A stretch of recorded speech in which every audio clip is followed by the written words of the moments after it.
Great to have you with us. Please like, subscribe, and share. So finally, I want to get to this last one, which is just absolutely amazing, that we've got 4 more ridiculous Democrats flying down to El Salvador in order to try to effectuate the release of a criminal, illegal gangbanger terrorist. All right, so let's dive right into this because, again, this goes right back to the civil war within the Democrat Party. They are pushing themselves so far to the left, they're going to alienate what is left of any working class American that stands with them. Here we go. 4 House Democrats are in El Salvador this morning trying to secure the release of Kilmar Abrego Garcia. This comes just days after Maryland Senator Chris Van Hollen's visit. We heard from the senator just a few moments ago. The lawmakers say they plan to meet with Salvadorian officials at the U.S. Embassy to advocate for Abrego Garcia's return and get information on the other migrants who were deported to a notorious Salvadorian prison. Democratic Congressman Robert Garcia of California is leading the delegation and joins us now live from El Salvador. Congressman, good morning. Thank you for being with us this morning. You're there with 3 fellow Democrats. Talk to us, just start why this mission here is so important, and not just about Mr. Abrego Garcia, but all the others who were deported, many would say, without due process. Good morning. Yes. Look, what's really important here that people need to understand is we have the President of the United States defying a 9-0 unanimous Supreme Court decision to bring Kilmar back home to the United States. This, in my opinion, is on its way to a constitutional crisis in this country. You cannot defy not just Supreme Court, but also lower courts. The Trump administration has also said that they sent Mr. Abrego Garcia here on accident. It is time to bring Kilmar home, and we're continuing the work of Senator Van Hollen.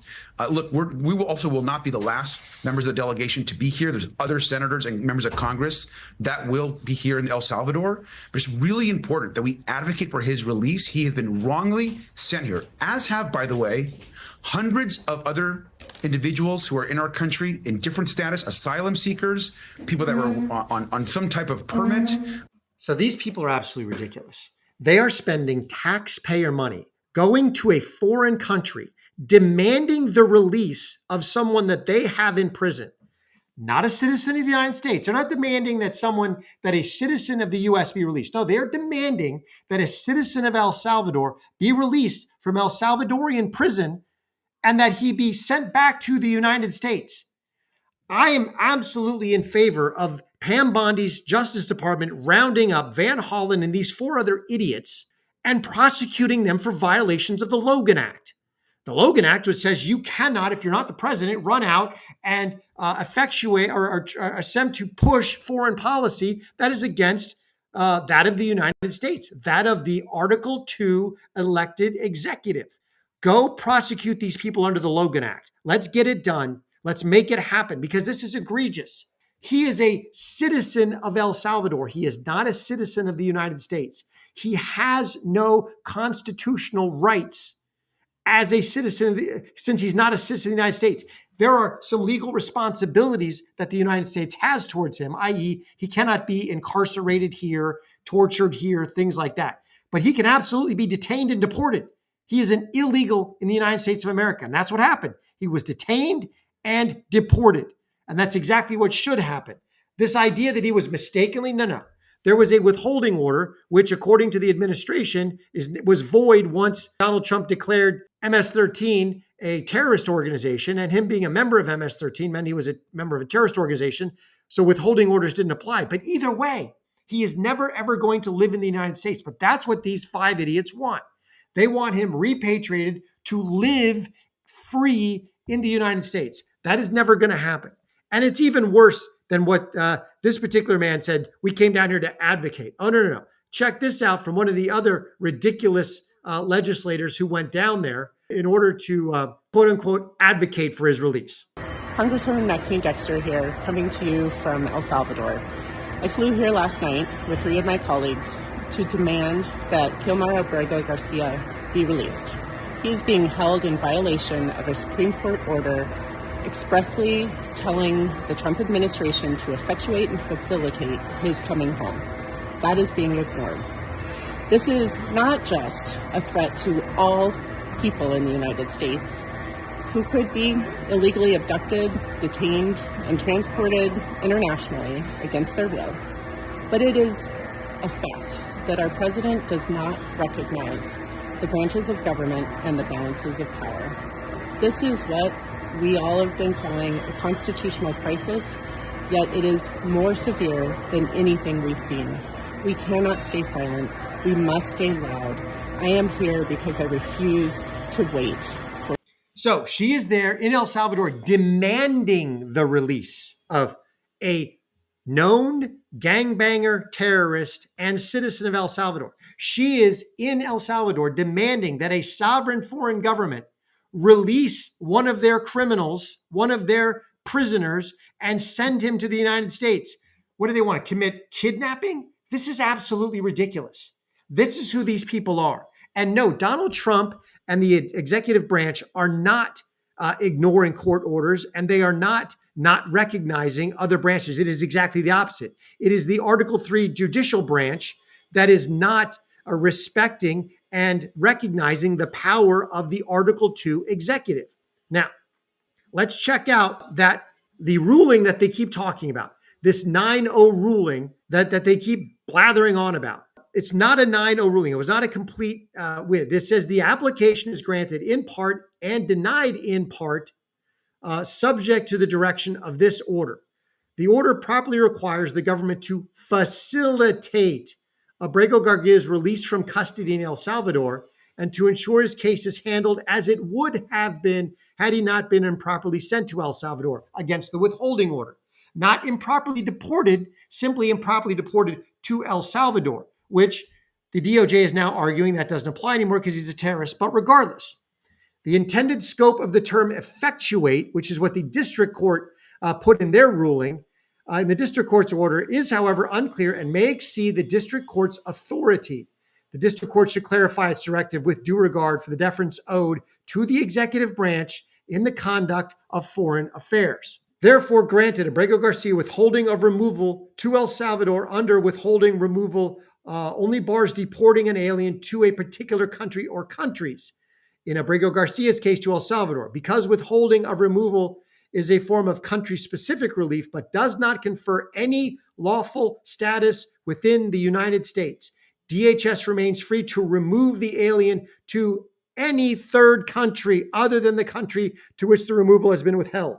So that's where we're at right now. So no, they are not complying with any order. It's absolutely ridiculous. They are complying with the order because they are facilitating his release. Facilitating simply means put up no barriers. And they haven't put up any barriers. It is Nayib Bukele who has said he's not leaving. He's not going anywhere. He is a citizen of El Salvador and a criminal and a terrorist, and he is staying right where he's at. So I don't see this ending. And even if he were to be deported or come back to the United States, he would be immediately detained, immediately incarcerated, and immediately re-deported. So I want this is how the Democrats are once again pushing their party so far to the left. The constitutional crisis in this case is the judicial branch absolutely ignoring the plenary powers of the president, of the executive. Deportation, immigration, naturalization exclusively falls under the executive branch. Illegal aliens have absolutely no rights to due process other than if they were involved. They don't have the rights of due process that American citizens have. They have the right to appeal to a habeas corpus ruling when they are detained and they are sent packing back to their home country. They can appeal to habeas and say, no, I shouldn't be. That's a one-day hearing. It's in and out. It's done. And the administration has complied with all of those requests. In fact, in Kilmar Abrego Garcia's case, he saw 2 immigration judges, both of whom issued deportation orders. So he has seen his day in court. He has gotten the measure of due process that he is allowed as an illegal alien, and he is gone, and it should stay that way. But check out, as Jennings just starts to own this situation, then we're going to get into Miller once again and just reiterate where all this is going and come from. than happy to hear the congressman say they're all going to El Salvador. I think for Republicans, this just confirms what we have believed about the Democratic Party and why it currently has a 21% approval rating in Congress. Look where the energy in the Democratic Party is. It's around retrieving illegal aliens from El Salvador. It's around fighting for these college campuses that have been rife with anti-Semitism. It's around biological males who want to play in girls' sports. This is why they are losing to Donald Trump every day, because the energy that Democrats feel comes on all these issues that are fundamentally not where the American people are. More than happy to hear the Congress. Absolutely right. The Democrats are putting themselves firmly in the camp of the 20%. In a lot of cases, it might even be the 10%. They are firmly ensconced in fighting for criminal, illegal aliens against the will of the vast majority of the American public. And they are regardless of what these idiot Congress people say, they are not violating court orders. They are not disrespecting the judicial branch. It is the exact opposite. Listen to Stephen Miller as we close this out. I understand what the confusion is.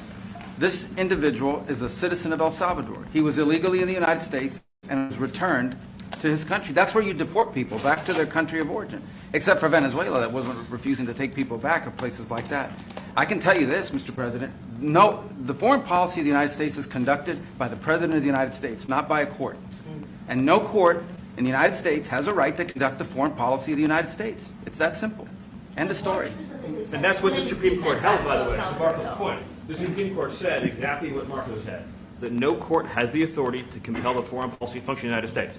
We won a case 9-0, and people like CNN are portraying it as a loss, as usual, because they want foreign terrorists in the country who kidnap women and children. But President Trump, his policy is foreign terrorists that are here illegally get expelled from the country, which, by the way, is a 90-10 issue. Well, Mr. President, you said that if the Supreme Court said someone needed to be returned, that you would abide by that. You said that on Air Force One just a few days ago. And they said that it must be facilitated. Why don't you just say, isn't it wonderful that we're keeping criminals out of our country? Why can't you just say that? Why do you go over and over? And that's why nobody watches you anymore. You know, you have no credibility. Please, go ahead. President Trump.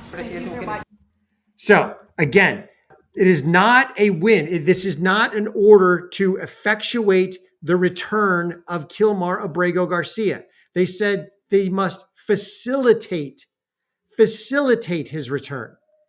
Now, let me play one more clip on Stephen Miller. All right, so check this out. He would be arrested. Okay. He'd be put in confinement. He would be deported the second time to El Salvador again, because there's no withholding order for an alien who's a member of a foreign terrorist organization, number one. Number two is the gang that he's a member of doesn't exist in El Salvador anymore. There it is. If the El Salvadorian government decides, hey, you know what? You guys can have him. We're sending him back. And the Trump administration abides by the court order. They will facilitate his return. They will put up no barriers. And as Stephen Miller said, he will set one toe on American soil. He will be arrested. He will be detained, and he will be redeported back to El Salvador because the withholding order does not apply. Or even if a court stepped in and said, you can't send him to El Salvador, they'll send him somewhere else. Egypt, Jordan, Syria, doesn't matter. They'll send him to any other country other than the United States. He will never, ever live here. The Trump administration is not violating court orders. The only constitutional crisis is the fact that every other president is allowed to deport millions of illegals, but Trump is not, because the globalists run the courts now. The globalist cabal of corruptocrats is firmly ensconced in the courts, and you've got ridiculous, tyrannical, black-robed, inferior district court judges willing to make absurd rulings and are now, in some cases, even backed by the Supreme Court.